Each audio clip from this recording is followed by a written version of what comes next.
Hello, and welcome to Reimagining Love. I'm Dr. Alexandra Solomon.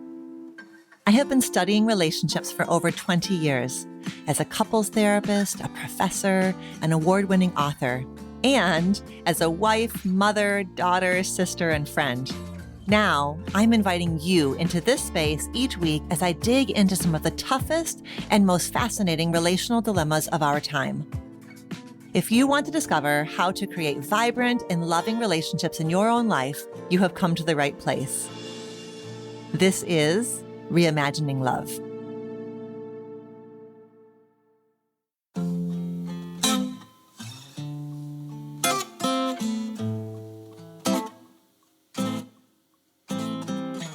Hi there, and welcome back to Reimagining Love.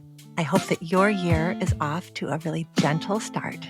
Today's episode is a continuation of our solo episode series that we've been sharing this winter, which delves into family of origin roles. Last week, we talked about the struggling one role, and I hope that one was helpful to all of you who are struggling one listeners, as well as folks who are partnered with, or frankly, in any kind of a relationship with a struggling one. If you're just joining us now, the introductory episode of the series is linked in the show notes, and I'm going to recommend that you listen to that one first, as it's going to orient you and give you some important background on this whole concept of family of origin roles.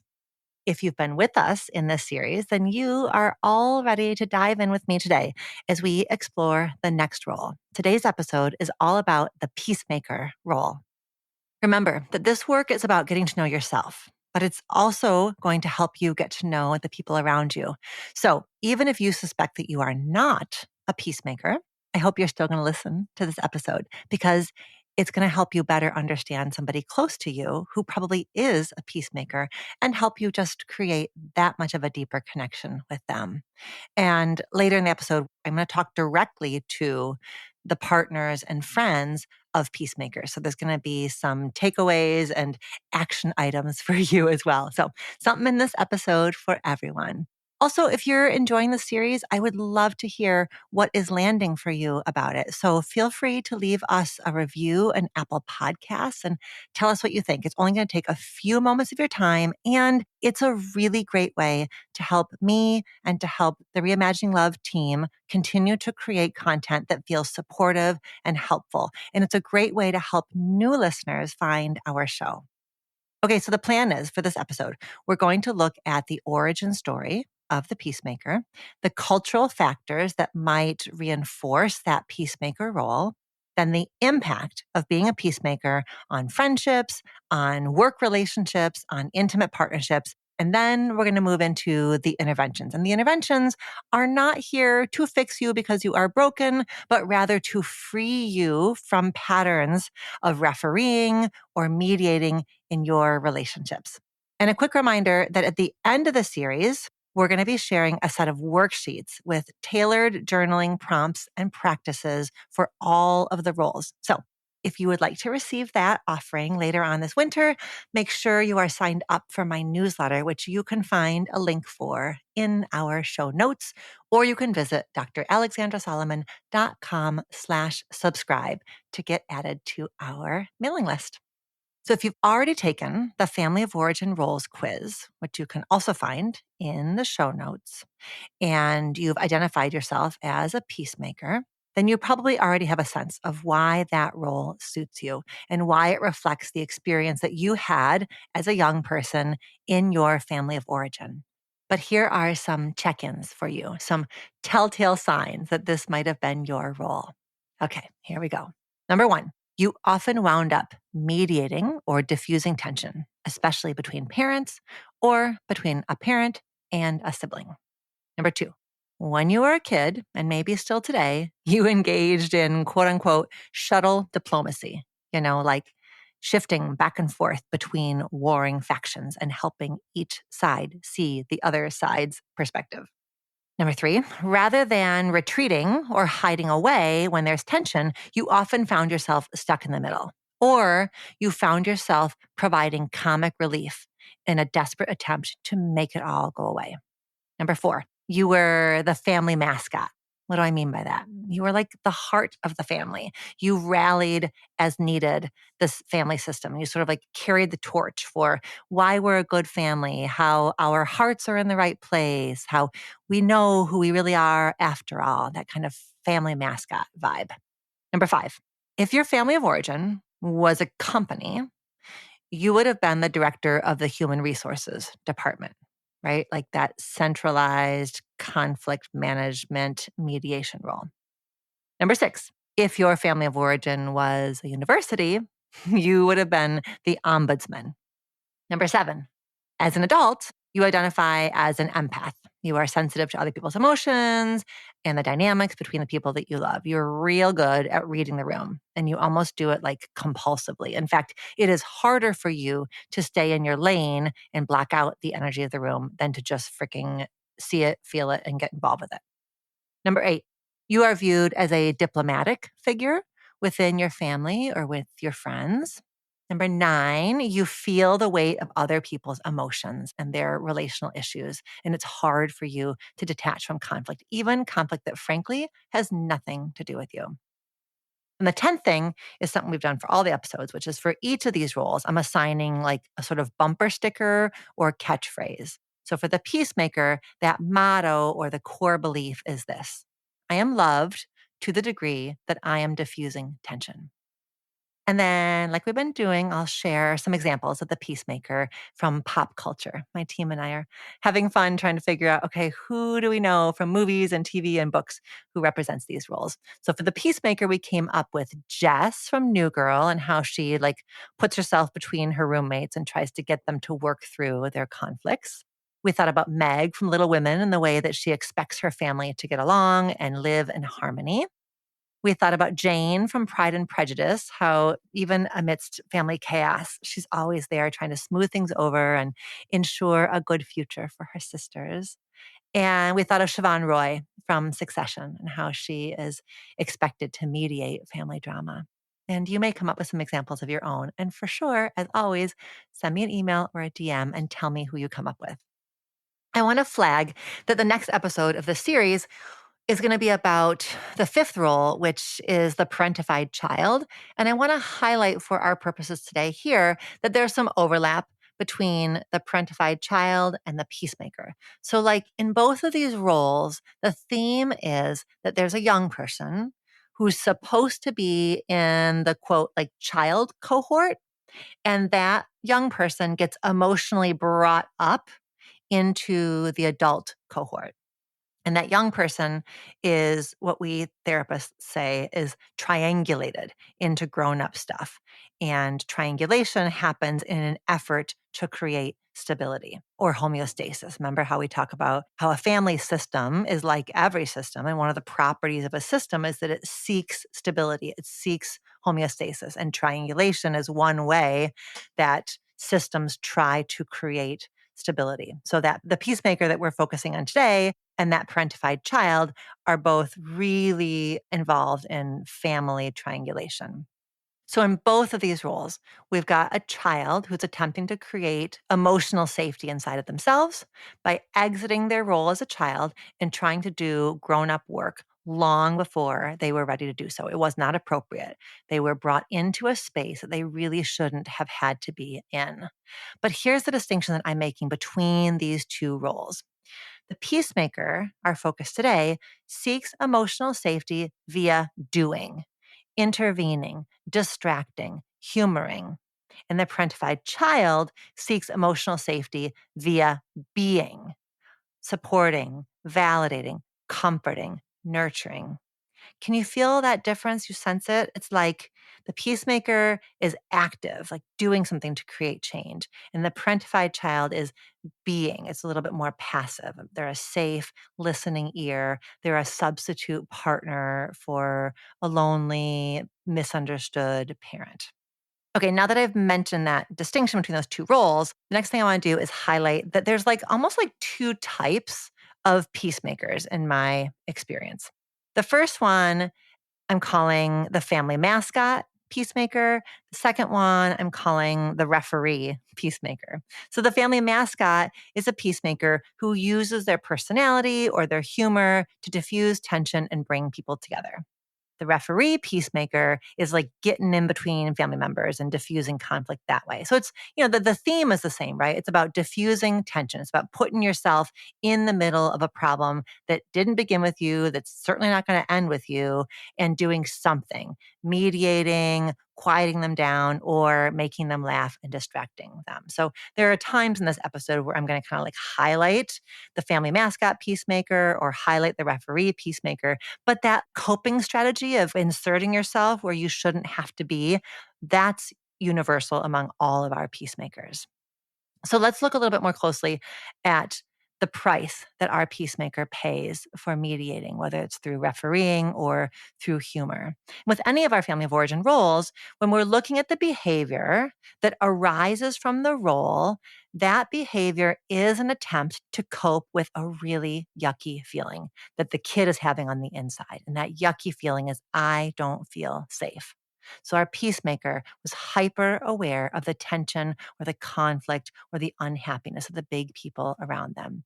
When we're little, we have absolutely no psychological boundary. When we're little, we soak in, we take on everything around us. I mean, like, let's face it, even as adults, all of us to varying degrees are affected by the emotions of the people around us. It's just that maybe today, hopefully today, we have tools for creating appropriate distance. We more deeply understand what's ours and what's not ours. But when we're small, we're so dependent on the people around us being okay so that we can be okay.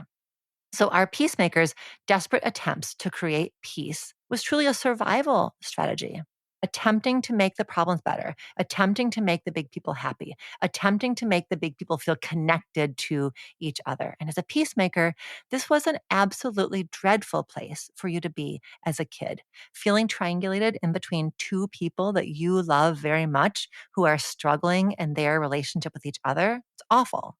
Whether it was two parents, maybe it was a parent and a grandparent. Maybe it was between two of your siblings. Maybe it was between one of your parents and one of your siblings. It's a really, really tough place to be, especially as a kid, because kids need to be able to feel and express their loyalty to everyone they love. And kids want all the people that they love to get along with each other. So to feel caught between two people that you love immensely is scary and it's painful. And further, when we're kids, we are wonderfully and developmentally appropriately egocentric, which means that we take everything around us really, really personally, right? We see everything through our own perspective until we're old enough and mature enough and developmentally like hardwired enough to be able to kind of toggle between our perspective and other people's perspective. So what does that mean for our peacemaker? It means when you felt responsible to make things better, you also felt this layer of shame or guilt of like, what did I do to make them mad at each other in the first place? Ooh, okay. That's like a hand on your heart moment, isn't it? And by the way, when you were little, you were, of course, not a trained mediator. So you were doing a job for which you had received no training. And as you now know with your adult eyes, conflict that happens between adults, it is deep rooted, it is multifaceted, it is oftentimes entrenched with no easy, obvious solution. And so, in that way, our peacemakers were truly set up to fail. And that likely amplified the feelings of shame, right? It's like these big people are mad because something I did, and these big people are staying mad because nothing I'm doing is working. So deeply, deeply unfair for our peacemaker to be in that spot, right? So, like, again, hand on your heart, sending love to that younger version of you. Or if you're aware that probably your partner or one of your dear friends was a peacemaker, like, imagine just sending them some love too in this moment, right? Because there's that yucky blend of pain and helplessness that was part of the experience of being a peacemaker. And one of the hallmarks of a thriving family is that in a thriving family, you don't have to pick sides. Rather, everyone is on the same side, which is, team family. And in a healthy family system, even when there's this versus feeling, like there's something going on, that versus feeling is viewed as a blinking indicator light that the system is off track, you know? So for the peacemaker, the very fact that you are trying to figure out where to put yourself, how to get these sides to get along, that's in and of itself symptomatic of a system that was struggling, a system that could not figure out how to anchor itself in a higher value of how do we find a path forward that honors all of our individual and relational needs. And so, if that's how you felt growing up all the time, like you had to choose a side, that's what feels normal to you. It feels normal to you when you're in relationship or when you're in a group that you're going to have to pick sides. That feels normal. But it's not. It's not normal to feel like you have to pick sides between people that you love very much. And so, what I will say, and this is a bit more challenging, what I will say is that one of the lingering effects today for our peacemakers is that you might be at risk, therefore, of perceiving and amplifying the differences between the people in your life. And you might be at risk of minimizing the common ground, like because you are so sensitized to, when is it going to become a conflict? Because that's when I'm going to have to jump into action. You might see and amplify the differences and the tensions, and you might miss the common ground. So you might kind of feel in this constant state of tension and drama when there isn't, or when the good actually is outweighing the bad, when a shoe actually isn't about to drop. It might be really hard for you to trust that, sure, people are different. And sure, there are things that, chat people's asses about each other. But by and large, there's safety here. It might be really hard for you to do that. So, one of your liberatory practices is for you to get into the habit of noticing and like really like landing inside of your body moments of connection and collaboration, between you and somebody else, but also like when you observe it, when you observe two people you love connecting, collaborating, really notice that, like really like sink that into your body, because those moments might very understandably just sort of stand out to you less. You might have to almost like force yourself to be, hunting on the lookout for those moments, because you are more likely to spot the little uh-ohs than the, oh, okay, we're connected.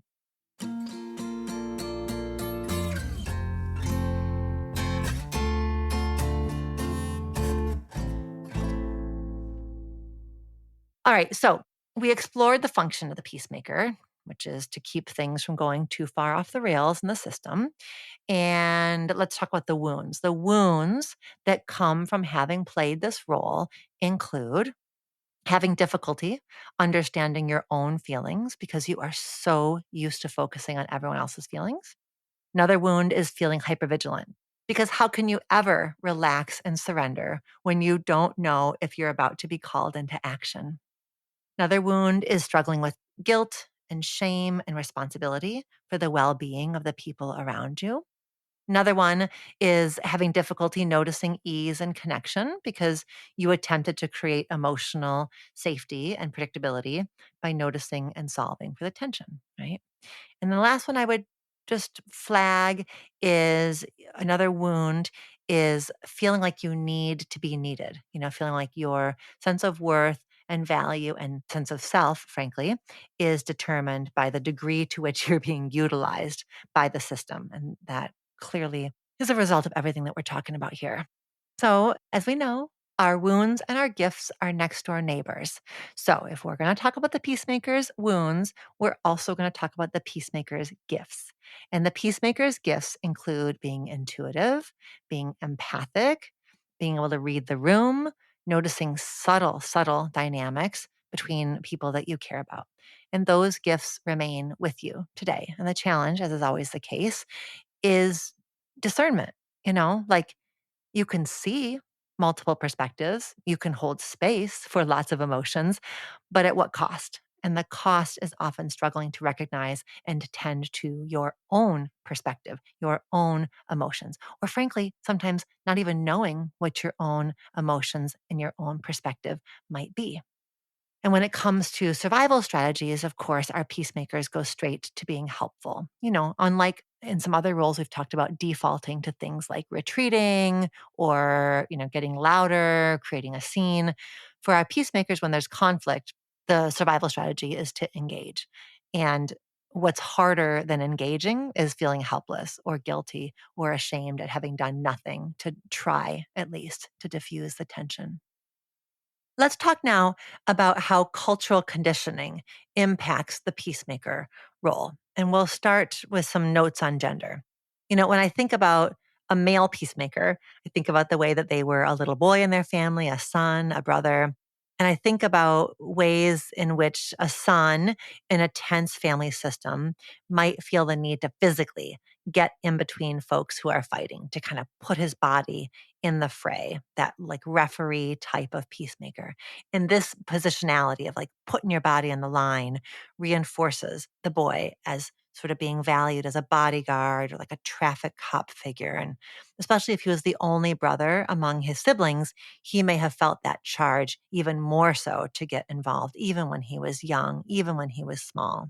And now today as a man, this peacemaker might feel a really strong pull to be a fixer in the relationship, to be looking for solutions to conflict, solutions in moments when what your partner might be wanting is empathy or understanding. And it's like, it's a double whammy here, isn't it? Our culture at large teaches and reinforces that boys and men should solve rather than empathize. And that tendency was reinforced and amplified in your family of origin. So it's like this synergistic effect, like cultural socialization plus family of origin really like work together to reinforce inside of you this idea that when there is pain around you or inside of you, you got to solve it rather than just meet it and be tender with it. If you were a son, brother in the family, and you were that more like family mascot type of peacemaker, your go-to, probably even still today, is to provide comic relief in a moment of tension. And this is a total double-edged sword. And I think of this especially if you are a man who is partnered with a woman. I have known so many couples over the years, especially cis hetero couples, where he has this like comic relief tendency that was, as you peel back the layers, you can see how it's a family of origin wound. But it's tricky because that humor was part of her attraction to him in the first place. And it's now a source of pain when he's making jokes during serious moments. And I think for our male peacemaker, that's confusing, right? It's like sometimes my humor is helpful and sexy and part of what my partner loves about me. And sometimes my humor is hurtful. We're going to circle back on this in just a little bit. Something else to note here is if your family mascot tendencies went with you to school, you may have been stuck with a class clown label in the classroom, especially if you were a boy. And or if you occupy one or more marginalized identities, your class clown tendencies may have been especially misunderstood. You may have been punished for something that ought to have been contextualized and a source of empathy from the people around you. Let's talk about girls for a moment. As a girl peacemaker, you may have been praised for your sensitivity and the helpful qualities that allowed you to read the room so well. But the downside, of course, was that emotional maturity you displayed was something you should not have had to put to use to mediate between family members at such a young age. That taught you that other people's emotions are your responsibility, and you likely carried that into adulthood. We're now going to do what we've done in all of our episodes, which is talk about the peacemaker at work, in friendship, and in intimate relationships. Okay, so in a work setting, the peacemaker has got a lot of great assets. You may self appoint to manage complex issues on the team or go to management with something that needs to be addressed. When there's an issue between coworkers, you may be the diplomat between them, trying to justify each of their perspectives to the other one. And you get some degree of satisfaction from being in the middle like this. And the challenge, of course, is, are you being paid for all of this emotional labor?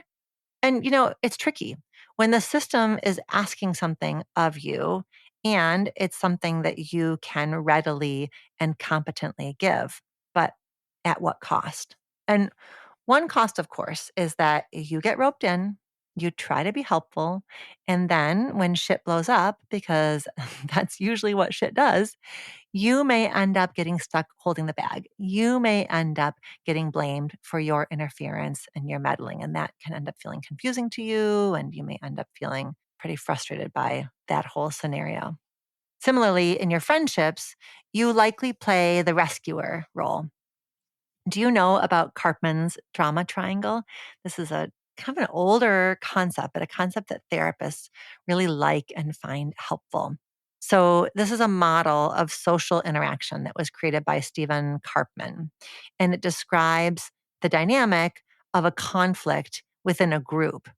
And in this Karpman drama triangle, there are three positions: there's the victim, there's the persecutor, and there's the rescuer. And I find this to be a really helpful little heuristic. And the idea here is that in any dysfunctional or chaotic three-person dynamic, we tend to fall into these roles. And, as is always the case with the role, it's like the individual tendency or valence meets up with the dynamic of the system. It's that's what we do. We take on roles and parts in systems. And a particularly dysfunctional one and a particularly common one is this like three-person system. So I would suspect that our peacemakers are the ones to fall into the rescuer role. And so think about with your friends. I suspect that in your friend group, if there's a disagreement or hurt feelings or whatever, that rather than being a persecutor or a victim, you most likely take on that rescuer role. That position is hella familiar for you. And by the way, Karpman's drama triangle, this victim, persecutor, rescuer, captures the dynamics of dysfunctional relationships. But Karpman also created the empowerment triangle to capture the dynamics of a thriving relationship. And so here in the empowerment triangle, the victim becomes the creator. They move from helpless to agentic, like, I can do it for myself. And the persecutor becomes the challenger. So they move from blame and criticizing and demeaning into creating the conditions for growth and learning. And the rescuer, well, the rescuer becomes the coach. So moving from pity and over involvement to assisting and asking questions. So that's you. That's your work, right? With your friends, with your colleagues, rather than rushing in and trying to mediate. Can you assist? Can you ask questions? We'll come back to this when we talk about the treatment. So, peacemakers in both work settings and in friendships, but especially in intimate relationships, are very likely to struggle with high functioning codependency. And if you are curious about that concept, my dear friend Terry Cole has got amazing resources for you to check out, including her books. And one of the symptoms of high functioning codependency is what Terry calls auto advice giving. So when someone is sharing something with you, rather than asking a question, rather than offering empathy, you immediately go to solutions, possibly even more hands-on, as in, let me do this for you. Just let me call somebody. I've got a guy. Like, that's the peacemaker's jam. And speaking of codependency and speaking of boundaries, the peacemaker has decided, or the peacemaker feels like, everything is their business. In my book, Loving Bravely, I talk about two types of diffuse boundaries: the absorbing boundary, which is when you kind of like are at the mercy of everyone's opinion of you. Everyone gets to determine how you see yourself and what you do next. And then there's the other kind of diffuse boundary, which I call the intrusive boundary. So the absorbing boundary is you're taking too much in, and the intrusive boundary is that you're pushing out. You're like pushing out too much. You are exiting your lane and you're getting yourself involved in everybody's business. So our peacemaker is most at risk of having an intrusive, diffuse boundary. And you're, at risk of like mucking around in stuff that really isn't yours. And again, we can and should have great compassion for the peacemaker's tendency toward intrusive boundaries, towards exiting their lane, because you become that way because when you were little, you didn't even get to have a lane. You didn't have the privilege of having your own lane, of staying in your own lane. You were expected again and again to get involved in things that were not yours. That was how you survived your childhood. So we can have compassion for why it came to be that way, while also pointing that out to you and asking you to take accountability for it, to notice it, and to start to refine how you do it today. Our peacemaker story is they need me. Other people need me. But the part that's so easy to miss is that the peacemaker needs them too. The peacemaker needs someone to try to make peace for, right? So it's like, as a peacemaker, you are trying to create emotional safety inside of yourself by managing somebody else. As a peacemaker, you are trying to regulate your own self esteem by needing to be needed by other people. Okay, I am saying this with the most immense love. What's sneaky is because we're talking about helpfulness, and helpfulness feels so good and so nice and so appropriate. What's easy to miss is that helpfulness can be a wound driven behavior. And dare I go so far as to say that there can be almost like a kind of selfishness hiding inside of what seems to be selflessness. Okay, so we're just ever so gently holding up that mirror and looking at what that wound driven behavior that seems like it's about everybody else is actually serving inside of us. The peacemaker created some feeling of emotional safety back then by trying to manage the people around them. And so, as an adult today, they maybe don't know how to create emotional safety inside of themselves. They may have a pattern of seeking out people who are struggling because they crave that feeling of safety that comes from fixing or intervening. And the peacemaker may feel at the early stages of their healing journey like, I don't know who I am if I'm not helpful. I identify myself by being helpful to other people. Otherwise, I'm left with my own feelings. And if I'm not in somebody else's feelings, I'm going to wind up having to be in my own feelings. And that can be scary.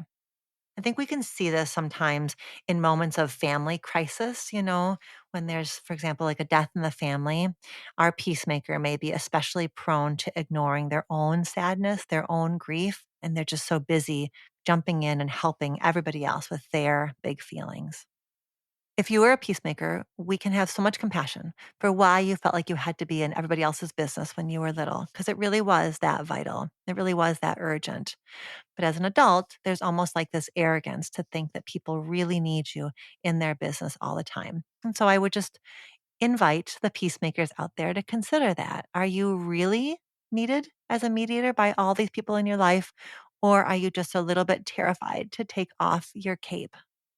The peacemaker child grows into an adult who always has their finger on the pulse, like a seismograph, that's measuring earthquakes, always tracking, and in a way, always waiting for something to go awry. So our peacemaker may struggle to relax because they're just so attuned, so hypervigilant, trying to anticipate the next thing that's going to happen. And they may believe, as a result, that relationships truly exist crisis to crisis. And even though that's a stressful way to think about relationships, there's almost like some safety or familiarity for peacemakers in addressing the current crisis and then thinking ahead to the next crisis. And they may even, in this process, end up creating crises as a way of confirming and replicating this pattern. And those can be really difficult patterns that, again, came from having been so enmeshed in your parents' conflict or in your family conflict.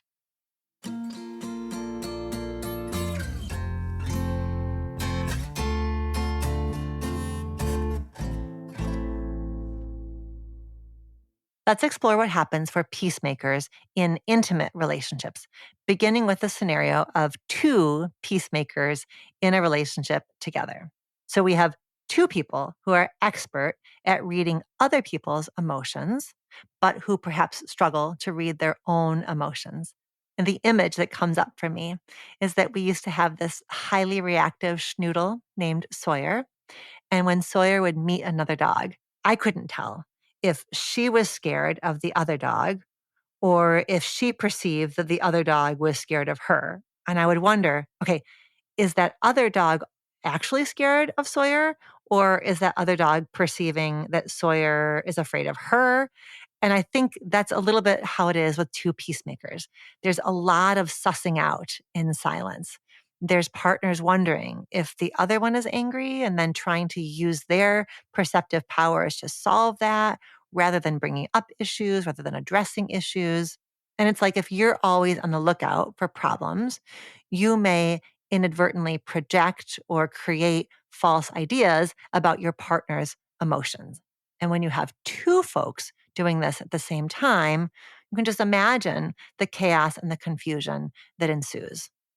So you both have this gift of being really attuned and you have this ability to stay vigilant. So you're able to sense when something is off. But what's hard is discerning whose stuff it is, right? Am I off or is my partner off? And so conflict can escalate and it might end up feeling confusing because neither of you is really clear on your own perspective. Plus, your own experience is so wrapped up in what you're picking up from your partner. Let's talk about if there's a peacemaker who's partnered with a non peacemaker. So I think these relationships are particularly prone to that kind of like knight in shining armor dynamic. I think people are attracted to peacemakers because of the peacemaker's ability to advocate and protect the people that they love. And peacemakers are drawn to relationships in which their desire to be helpful is valued and appreciated. And the risk, of course, is that when the peacemaker does things for their partner, even when the partner could have handled it on their own, it does a disservice to both parties. And it sows the seeds of resentment, and like in both directions. I dug into this dynamic more in an episode we did a while ago on the show about the overfunctioning, underfunctioning dynamic. And so we have that episode linked for you in the show notes. All right, let's go on to treatment. We've outlined a lot here. And so let's talk about where do we go from here? What is the reclamation journey for our peacemakers? I'm going to talk first to the partner of the peacemaker, the person who loves a peacemaker. First off, how lucky are you to have a partner who will do battle for you? It's got to be a really amazing feeling to feel like your partner has your back. At the same time, I want to invite you to keep four things in mind. Number one, are you sometimes asking your peacemaker partner to advocate for you in a moment when you could actually advocate for yourself? The two of you may have seamlessly slipped into this pattern. Your partner may get themselves involved in your troubles almost before you even know that you have troubles. But I want to ask you to see if you can get into the habit of checking in with yourself. Could I fight this battle for myself? Is this something I ought to be doing instead of having my peacemaker partner do it? My partner will do it because they're a peacemaker. My partner will step in. But what am I missing out on when I hand over the reins? And I would just invite you to consider that you might be forfeiting a chance to learn, a chance to feel empowered, a chance to remind your partner, I've got this. Like you can rest easy over there. So, your work is to see if you can feel your way into that line between support that reflects interdependence and mutual care and support that is perhaps more wound driven. Number two, are you sometimes asking your peacemaker partner to back you up on a perspective that your peacemaker partner actually does not share? What I'm imagining here is that you and your peacemaker partner see a situation differently, but you're saying to your peacemaker partner, back me up on this. You got to have my back on this one. And here's the thing, if your peacemaker partner sees the situation differently than you do, they're caught. They're loyal to you, and you are asking for their support. So they, of course, want to give it. But if they are seeing the situation differently than you are actually inadvertently asking them to do something that they have done 1 million times already in their family of origin, which is suppress their own perspective, suppress their own feelings for someone else's peace. Oof, this is a big one. So I'm just inviting you to tread so lightly here. And the thing I want you to sit with is, can you feel your partner's support and love without getting their agreement? Can you feel supported by them and loved by them, even as they're looking at the situation differently than you are? Because my worry is when you're asking for backup, they're going to want to give you that backup. But if they don't see it the way you see it, then they're really like self-abandoning in a way that they had to do over and over and over again in childhood. Not that any of that is your fault, but I can just see how their old wound is being inadvertently activated and sort of triggered in this dynamic with you. Okay, lovingly moving on to number three.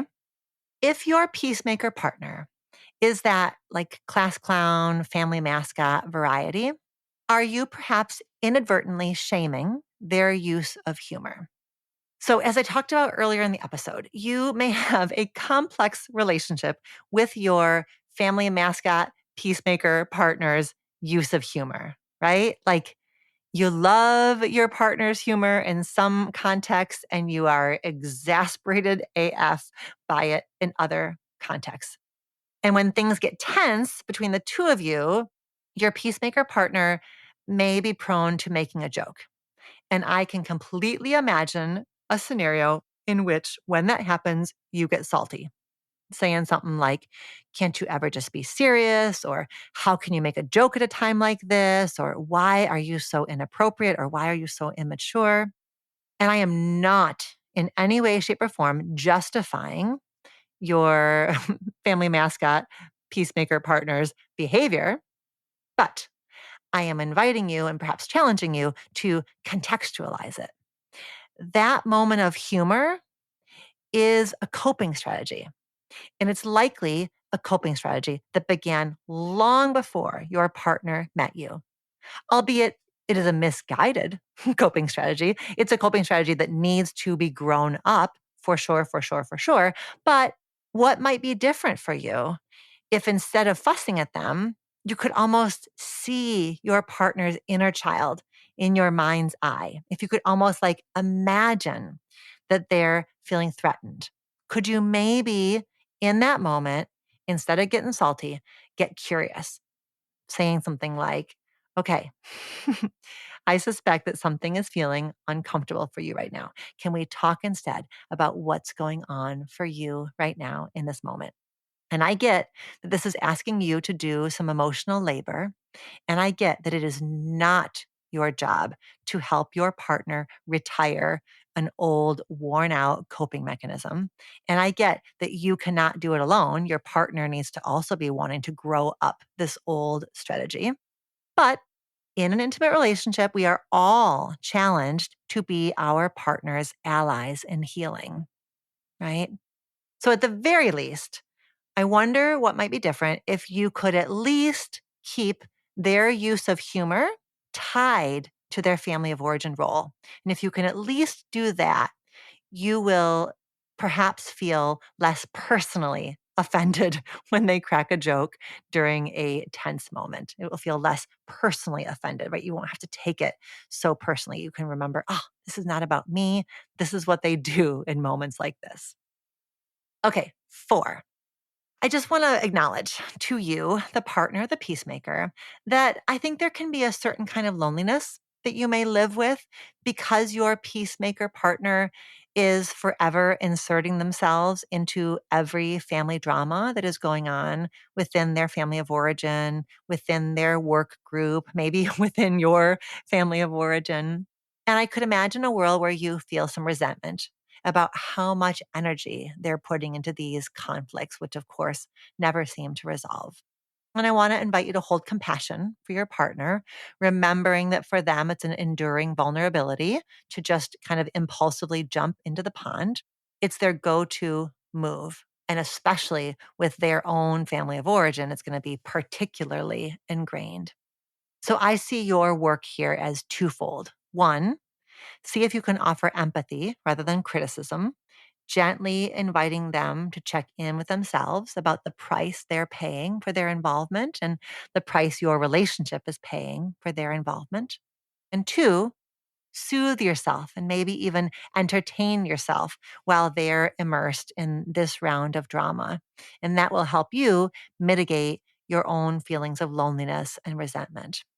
So I'm inviting you and challenging you to take care of yourself so that you don't feel like you're just kind of like waiting around for them to come back around and pay attention to you. Now, I want to offer some action steps for you, the peacemaker. Okay, peacemaker, your gifts have served you well, but there are ways that you can liberate yourself from always needing to help, always needing to diffuse somebody else's tension. When somebody in your world is sharing a struggle that they're having, that's the moment when your peacemaker tendencies are most likely to kick in. Giving advice, offering solutions, offering to do something for them. Those are your knee jerk, wound driven responses. That's what's easiest for you. That's what is most comfortable for you to do. Instead of kicking into action mode, your healing work is to do less. Do less. Stick with empathy. Stick with coaching from the sidelines. Here are 10 samples of what you can say instead. These are kind of like stretches for you, 10 stretches. What if instead of jumping in to help, you say one or several of the following? Number 1, this sounds really hard. Number 2, tell me more about how you're feeling about what's going on right now. Number 3, what do you think you'll do? Number 4, what do you think your next best move is? Number 5, what do you think you ought to do next? Number 6, what would you want me to do if our roles were reversed? Number 7, nobody knows better than you do what is needed here. Number 8, I believe in you. Number 9, I am cheering for you. Number 10, I trust your process. This is the shift from the rescuer to the coach, from Karpman's drama triangle work, right? You're shifting out of that dramatic role into that empowerment role. You're becoming the coach. If it feels hard for you to make this shift for your own sake, here's a little mindset shift that can help you trust that it's actually better for the other person as well. Think about this. When a butterfly is inside of its chrysalis, if you try to break open the chrysalis and pull the butterfly out, you know what happens? The butterfly dies. The struggle against the walls of the chrysalis is actually part of the growth. And that can't be rushed and it can't be hacked and it can't be bypassed. So, your most uncomfortable thing is watching people you care about struggle. But I'm reminding you that it's the struggle that also allows people to learn. And so sometimes the most supportive thing you can do, contrary to your instincts, is just let them sit in the uncertainty, in the discomfort, in the sadness, and just be a supportive presence. Just be a listening ear. And I want you to be patient with yourself as you work on the skill because it's hard to push back against the knee jerk impulse that you developed at a time when you had to fix, when you had to offer solutions. It's a skill that you need to practice and fumble and try again.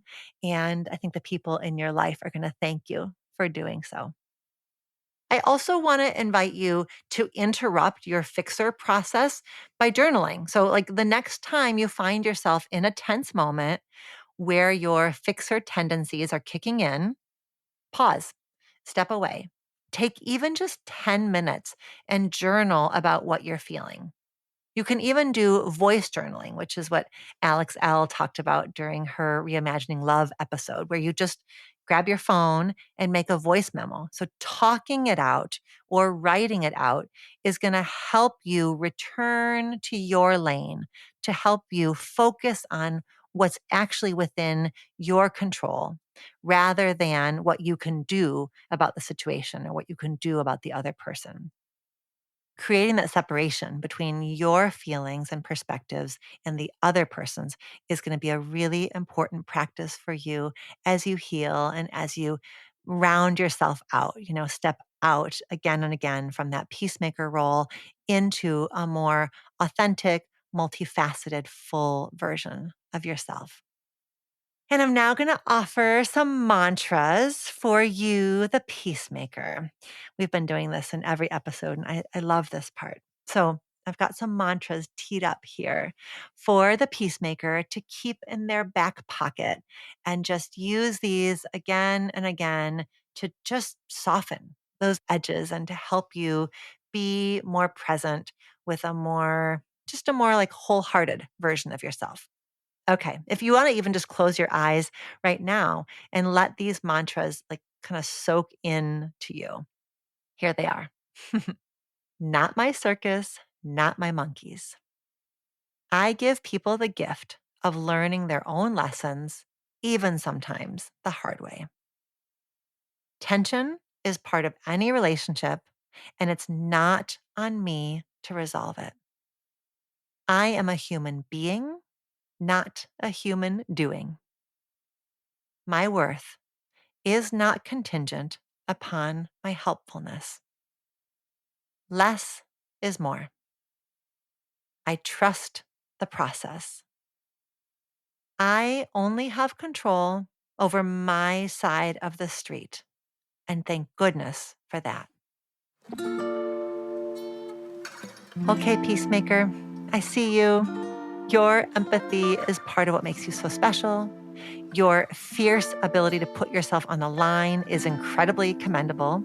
I never want you to lose your sensitivity and your courage. And at the very same time, I hope this episode has helped you take a closer look at some of those tendencies that you picked up in childhood and how they need to be adapted today for your well-being and for the health of your present-day relationships. As a final reminder, if you would like to take the Family of Origin Roles quiz, you can find that link in the show notes. We're back next week with a new guest expert conversation, and we're back each week. But when we get to the beginning of February, we're back to this series. And the first 2 weeks of February, we're going to explore our final two roles, the parentified child and the rebel. And then at the end of the series, we will be sharing a resource with tailored journaling prompts and practices for all of the roles. So if you'd like to receive that later on this winter, make sure you're signed up for my newsletter, which you can find a link for in the show notes, or you can visit dralexandrasolomon.com/subscribe and get added to the list. Thank you so much for joining me today. And until next time, be well. Thank you for listening to our show. Our producers are Elizabeth Vogt and Mary Chan and Katie Pagich of Organized Sound Productions. Our theme music was composed by Slade Warnkin. The show is executive produced by me, Dr. Alexandra Solomon. Do you have a relationship question that you want answered on the show? Visit reimagininglove.com to send in a written or audio question. Questions can be about intimate partnerships, family relationships, friendships, you name it. If you're looking for more love and relationship content, you can find me on Instagram at dr.alexandra.solomon or visit my website, dralexandrasolomon.com, where you'll find my blog as well as the Intimate Relationships 101 e-course based off of the popular class I teach at Northwestern University. Thank you for listening and see you next week here on Reimagining Love.